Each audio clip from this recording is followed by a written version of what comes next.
What happens when a country builds its entire strategy around cheap drones, only to discover that the enemy has just fielded a weapon that costs pennies to fire and never runs out of ammunition? That is exactly what Iran is facing right now in the Strait of Hormuz. Before we go further, if stories like this keep you thinking long after the video ends, do me a favor and hit subscribe, tap the like button, and send this to one person who still thinks this war is only about oil. This channel is going to keep pulling on this thread, and you will not want to miss where it leads. Let's start with what just happened in the water, because the weapon Iran never saw coming just proved itself in one of the most dangerous stretches of water on the planet. Two tankers, both owned by Abu Dhabi's state oil company, were transiting the Strait of Hormuz when they got hit by drones. No casualties, minor damage. Situation contained, according to the company statement. The UAE didn't waste any time pointing the finger. Iran, they said, and they called it exactly what it was: piracy. Using the strait as a tool of economic coercion, a direct threat to regional stability and global energy security. That's not diplomatic language anymore. That's a country done pretending this is anything other than what it is. Now, here's the thing that a lot of outlets missed in their coverage of this story. This wasn't just another entry on the growing list of tanker attacks since the blockade restarted last month. This was a live test in real conditions of a system the Navy has been quietly building toward for years. Because sitting near that stretch of water right now on more than one Arleigh Burke-class destroyer is a weapon that doesn't carry a magazine, doesn't run out of interceptors, and doesn't care how many drones Iran throws at it in a single night. It's called HELIOS. And if you haven't heard of it, that's kind of the point. HELIOS stands for High Energy Laser with integrated optical dazzler and surveillance. It's a solid-state laser system built by Lockheed Martin, rated at more than 60 kilowatts, mounted directly into the Aegis combat system on select destroyers. What that means in plain English is this thing isn't a bolt-on gadget sitting off to the side. It's wired straight into the same radar and targeting brain that runs the ship's missile defenses.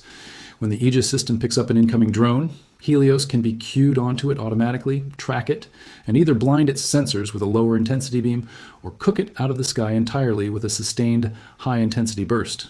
Soft kill or hard kill, operator's choice, depending on how big a message they want to send. Think about what that actually solves. For the last several months, we've talked constantly about the economics of this air defense fight. A Shahed-style drone costs Iran somewhere between $20,000 and $50,000 to build. The US has been shooting them down with Patriot interceptors running $3 to $4 million a pop. And when things get serious, THAAD interceptors that cost $10 million each. Do that math for a second. Iran launches a $50,000 drone, and the US spends $3 million to stop it. That's not a fight you can win by attrition if you're the one holding the expensive end of that trade, no matter how good your intercept rate is. It's the same broken math we've seen play out over and over in this conflict. HELIOS breaks that math completely. A single shot from a directed energy weapon costs the Navy pennies. Not thousands of dollars, not millions. Pennies? Because you're not launching a missile. You're firing electricity through an optical system at the speed of light. There's no shortage to worry about. No supply chain, no production backlog. As long as the ship has power, the weapon has ammunition. And in a war where we've already talked about the United States burning through nearly its entire stockpile of precision strike missiles, a weapon with an effectively unlimited magazine isn't a nice-to-have anymore. It's becoming the whole ballgame. If you are the kind of person who actually wants to understand what is happening in the world instead of just scrolling past headlines, subscribing genuinely helps this channel keep making videos like this one. It costs you nothing, and it means everything to us. Now, let's walk through exactly how an engagement like this plays out. Let's actually walk through how an engagement like this plays out, because I think once you understand the sequence, the whole picture clicks into place. A Shahed-style drone gets launched off the Iranian coast. Low, slow, loud in the radar sense, if not in the literal sense, flying a pre-programmed or remotely guided path toward a target of opportunity. In this case, a tanker sitting low in the water, moving through a choke point it has no way to avoid. The Aegis combat system on a nearby destroyer picks up that track the moment it clears the horizon, classifies it, and hands it off. Now, here's where it gets interesting. In the old world, that handoff goes to a missile battery. Somebody makes a call about whether this target is worth spending a multi-million-dollar interceptor on, because every single shot fired is a shot that isn't available for the next threat and the next one and the one after that in a night where dozens of these things might be in the air at once. That's a genuinely agonizing calculation to make in real time over and over, hour after hour. With HELIOS in the loop, that calculation changes entirely. The system slots under the target, locks a track, and the operator makes a call between a lower intensity dazzle to blind the drone's optical guidance or sustained beam that structurally compromises the airframe, usually by superheating a critical component like a control surface, a seeker head, or a warhead fuse, until the thing just stops flying in a controlled manner. All of that happens in a window measured in seconds, not minutes, and it costs essentially nothing to attempt. If it doesn't work on the first pass, you try again. There's no walking that back to a supply officer asking why the ship burned through a third of its interceptor inventory in one night. And this isn't some untested prototype they just wheeled out for show. Back in early 2025, the Navy ran a live fire demonstration off the USS Preble, the first ship in the fleet actually fitted with Helios hardware. In that test, the system successfully engaged and destroyed 4 drones. Not simulated, not on a computer screen, actual live fire against actual aerial targets. That test quietly validated years of development, and then the system got deployed forward off the Iranian coast as part of the broader campaign that's been running since this war kicked off back in February. Since then, defense reporting has consistently indicated the system has been engaging Iranian drones during ongoing operations. Though the Navy, being the Navy, doesn't exactly hold press conferences. Every time a laser vaporizes a Shahed, they let CENTCOM's imagery do the talking. And if you've paid attention to any of the footage coming out of the Gulf, you've probably seen the mount on the forward section of these destroyers without even realizing what you were looking at. Helios isn't operating alone out there either. It's got a smaller sibling doing quieter work across the fleet. That's ODIN, the optical-dazzling interdictor. Navy officially the ANSEQ-3. This one's not designed to blow a drone out of the sky. Its job is subtler and honestly kind of brutal in its own way. It blinds the drone's optical sensors, the cameras and seekers the aircraft is using to navigate and find its target, without necessarily destroying the airframe itself. Imagine flying blind at speed toward a target you can no longer see. The drone either crashes, veers off course, or just becomes a dumb, harmless piece of falling metal with nowhere useful left to go. ODIN units have been fitted onto multiple Arleigh Burke-class destroyers for a while now, quietly. Building out a defensive laser network across the fleet that most people never noticed until this week forced everyone to start paying attention. Here's what makes this pairing so effective. Helios and ODIN aren't competing systems, they're layers. ODIN handles the cheap, high-volume threats, the swarms of small, optical-guided drones Iran likes to throw in bunches, hoping something gets through on volume alone. Helios handles the higher-value, faster, more dangerous threats that need a hard kill, not just a blinding. Together they form a defensive net that doesn't care about magazine depth, doesn't care about reload time, and scales with how much power the ship's generators can put out. And on a nuclear-powered aircraft carrier, or even a well-equipped destroyer, that power supply is not the limiting factor anybody should be betting against. Now, let's talk about why Iran genuinely never saw this coming. Iran's entire drone strategy for the better part of this conflict has been built around volume and cost asymmetry. Cheap Shaheds, cheap loitering munitions, mass-produced and launched in waves, betting that even a well-defended fleet can't afford to keep shooting them down forever with interceptors that cost more than the drones themselves. That's a legitimate strategy. It's worked for them in other theaters, and it's worked against other countries. It is on paper a smart way for a nation with a fraction of America's defense budget to punch above its weight. The problem is that strategy has one massive assumption baked into it, and that assumption is that the other side's defenses are finite in the same way theirs are. Helios blows that assumption apart. You cannot economically exhaust a laser. There's no warehouse of laser rounds Iran can calculate they need to outproduce. There's no stockpile to drain through attrition. The only limiting factors are generator output, cooling capacity, and atmospheric conditions like dust or heavy humidity that can degrade beam effectiveness over long ranges. And engineers have been steadily working through all 3 of those constraints for years, specifically because everyone in the defense world knew this exact scenario was coming, a war where cheap drones try to bankrupt expensive defenses. A 60-kilowatt laser just quietly solved that math problem. Think about the psychological piece of this too, because that matters just as much as the hardware. For months, Iranian state media and IRGC-affiliated outlets have leaned hard into a narrative that American forces in the region are stretched thin, running low on munitions, vulnerable to being worn down through sheer persistence. We've talked on this channel before about the fake stories they ran about. The crew of the USS Abraham Lincoln supposedly falling apart. Propaganda that CENTCOM had to publicly and directly fact-check with hard numbers. This is the same playbook. Convince your own population, and if you're lucky, some sympathetic outlets abroad, that the American war machine is running on fumes. Except now there's a weapon in the water that runs on electricity, not on a supply chain Iran can pretend is collapsing, That's a much harder story to spin. We are deep into this story now. If you have stayed with me this far, that tells me you genuinely care about understanding what is really happening. Do me one simple favor right now. Share this video with one person who keeps asking you what is actually going on in the Gulf. Because a 2-minute headline scroll never captures any of this properly. Now, let's continue. There's also a broader signal buried in this that a lot of casual observers are going to miss. This isn't just about defending against drones over open water. Directed energy weapons like HELIOS represent a fundamental shift in how naval air defense gets budgeted and planned for the next several decades. Every ship that gets fitted with one of these systems doesn't just gain a defensive capability. It gains defensive depth that doesn't degrade the more it gets used. Compare that to a destroyer's vertical launch cells, which have a fixed number of missile slots. And once they're empty, that ship is combat ineffective against incoming threats until it can return to port and rearm, which in a place like the Gulf can take days depending on how far it has to sail. A laser system never runs empty in that same way. It just needs power and time to recharge between high-intensity shots. And modern shipboard reactors and generators are more than capable of keeping up with that demand.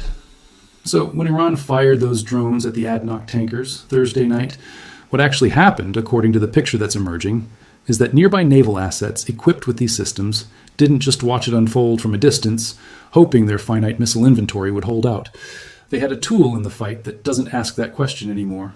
Minor damage, no casualties, situation contained fast, according to the company's own statement. That's not luck.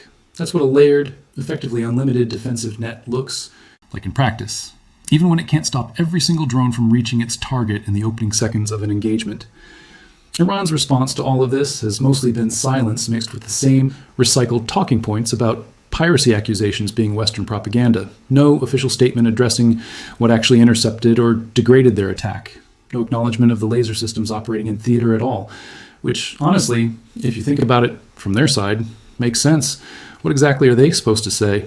Our $50,000 drone got blinded or vaporized by a beam of light that cost the other side about $1 to fire. And we don't have an answer for that yet. That's not a talking point you put out on state television. That's the kind of problem you quietly hope nobody in your own military starts asking too many questions about. It's also worth pointing out just how much of this fits into the broader layered defense concept we've talked about before. We've covered the carrier strike groups rotating through the region, the F-35s and Super Hornets and Growlers running the picture overhead, the E-2D Hawkeyes quarterbacking the whole battle space. Directed energy weapons slot into that same layered defense concept, just at the surface fleet level instead of in the air. It's the same philosophy the Navy has been building toward for years now. Don't rely on any single system to carry the entire defensive burden. Stack complementary capabilities so that no matter what an adversary throws at you, cheap or expensive, slow or fast, there's a layer built specifically to handle it efficiently. A carrier strike group with HELIOS-equipped escorts sailing alongside it isn't just harder to sink. It's dramatically more expensive for an adversary to even attempt to threaten in the first place, because every cheap asymmetric option on the table just got a lot less cheap in practice. And look, I want to be fair here because this technology isn't flawless and it's not going to end drone warfare overnight. Range is still a real constraint. Atmospheric interference, dust storms, which the Gulf has plenty of, and heavy maritime humidity can all reduce beam effectiveness at longer distances. These systems work best in relatively clear conditions and at ranges measured in a small number of kilometers, not the hundreds of miles a Patriot or an SM-6 can reach out and touch something at. So this isn't a total replacement for the missile-based air defense architecture the Navy has spent decades building. It's a complement. It's the first line of defense against the cheap, high-volume threats, freeing up the far more expensive interceptors for the genuinely serious stuff. The anti-ship missiles, the ballistic threats, the things that actually need a kinetic kill to guarantee destruction. Think of it as a bouncer at the door who handles the walk-ins, so the security team upstairs can focus on the real threats, trying to force their way in. But here's the part that should really worry Tehran going forward. This is early generation hardware. HELIOS is rated at just north of 60 kilowatts right now, and that number is only going one direction from here. The Navy and Lockheed Martin have already talked openly about scaling these systems toward the 150 kilowatt range and beyond as power generation and thermal management improve, which directly extends both range and lethality. Every month, this technology sits in theater, collecting real combat data against real Iranian drone tactics as another month of engineering feedback going straight back into the next iteration. Iran isn't just facing one laser system today. It's facing the baseline version of a weapon that's going to keep getting more capable while their drone production costs stay exactly where they are, because you can't out-innovate a cost curve. that's permanently fixed against you. And let's also talk about the manufacturing side of this, because that's a piece that almost never gets covered when people talk about laser weapons. Lockheed Martin has been public about pushing toward that next generation higher output variant. And the interesting part isn't just the power increase, it's the production timeline. Building a new missile interceptor from scratch, qualifying it, and scaling manufacturing to meet wartime demand can take years, sometimes the better part of a decade if you're talking about something genuinely new rather than an upgrade to an existing line. A laser system's core limiting factor is a lot more forgiving. It's fundamentally an optics and power management problem. And both of those fields have been advancing rapidly across the entire tech sector, not just inside defense contractors, which means the engineering runway for scaling this capability up is considerably shorter than the runway for scaling up missile production during an active shooting war. That matters enormously right now, given everything we've talked about regarding the Pentagon's depleted stockpiles of precision strike missiles. When your traditional magazine is running low, the replacement pipeline is measured in years. A weapon system that sidesteps that entire bottleneck isn't just useful, it's strategically necessary. There's an old expression in military logistics that amateurs talk strategy and professionals talk logistics. And I think that applies perfectly here. Iran built a strategy around cheap mass production, overwhelming expensive point defenses. The United States just quietly fielded a logistics solution that makes the entire premise of that strategy obsolete. That's not a small development. That's the kind of shift that ends up getting studied in war colleges for the next 30 years. The moment directed energy weapons stopped being a research and development talking point and started being the thing standing between a tanker and a drone in the middle of an actual shooting war. We are approaching the final stretch of this story. If you have made it this far, you clearly care about understanding this conflict properly instead of just watching a headline scroll by. Hit that like button right now. It genuinely helps this video reach more people who need the full picture instead of the 30-second version. Now, let's put the pieces together because this one actually connects in a pretty fascinating way. If you step back and look at the whole board, Iran's entire theory of victory in this conflict, going all the way back to before the war even started, has rested on one core assumption. That attrition favors the side with the cheaper weapons and the higher tolerance for pain. Cheap drones against expensive interceptors, proxy militias absorbing losses that a home government doesn't have to directly account for, propaganda designed to convince everyone, including their own population, that the other side is running out of steam, running out of munitions, running out of patience. We've documented that pattern on this channel over and over throughout this war. But what happened this week quietly, without a single Iranian official directly acknowledging it, is that the economics underlying that entire theory just got rewritten in real time. A weapon that costs pennies per shot and never runs dry doesn't care how many cheap drones you can manufacture. It breaks the entire cost asymmetry Iran built its strategy around. And it's not happening in isolation either. Look at what's happening simultaneously across every front connected to this conflict. Ukraine is hitting deep into Russian territory with domestically produced missiles that keep outperforming expectations. Yemen's internal factions are disrupting Houthi operations before they can even launch. Saudi Arabia is openly bracing for coordinated attacks rather than being caught flat-footed by them. Everywhere you look right now, the actors aligned against Iran and its network are adapting faster than Iran's proxies can keep up with. That's the real story buried underneath the tanker headline from Thursday night. It's not really about two ADNOC ships taking minor damage in the Strait. It's about the moment the math finally stopped working in Iran's favor. When your entire strategy depends on the other side, eventually, running out of ammunition and the other side just fields a weapon that fundamentally cannot run out of ammunition, you don't just lose a battle. You lose the argument your entire campaign was built on. Iran built its playbook around exhausting American patience and American stockpiles. What they're discovering right now in real time off their own coastline is that patience was never actually the constraint they thought it was. So where does this go from here? I think you're going to see these directed energy systems rolled out faster and wider across the fleet than the Navy's original timeline probably called for. Because when a weapon proves itself in a live shooting war instead of a controlled test range, procurement timelines have a funny way of accelerating overnight.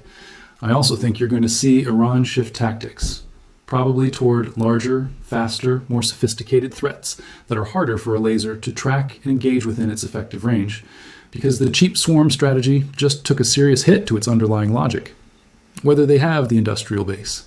To pivot that fast, especially with sanctions and 5 months of sustained military pressure grinding down their capacity, is a completely different question. And honestly, I'm skeptical they can make that turn quickly enough to matter. There's one more layer to this worth sitting with before we close out. Every major shift in military technology throughout history has followed roughly the same arc. Somebody finds a cheap way to threaten an expensive system. Machine guns against cavalry, anti-ship missiles against battleships, IEDs against armored convoys. And for a while, the cheap option wins because the expensive side hasn't adapted yet. Then, eventually, the expensive side fields a countermeasure that doesn't just answer the specific threat. It inverts the entire cost equation permanently. Radar-guided air defense did that to slow-moving bombers. Precision-guided munitions did that to mass infantry assaults. And what we might be watching right now in real time off the coast of Iran is that exact inversion point for cheap drone warfare.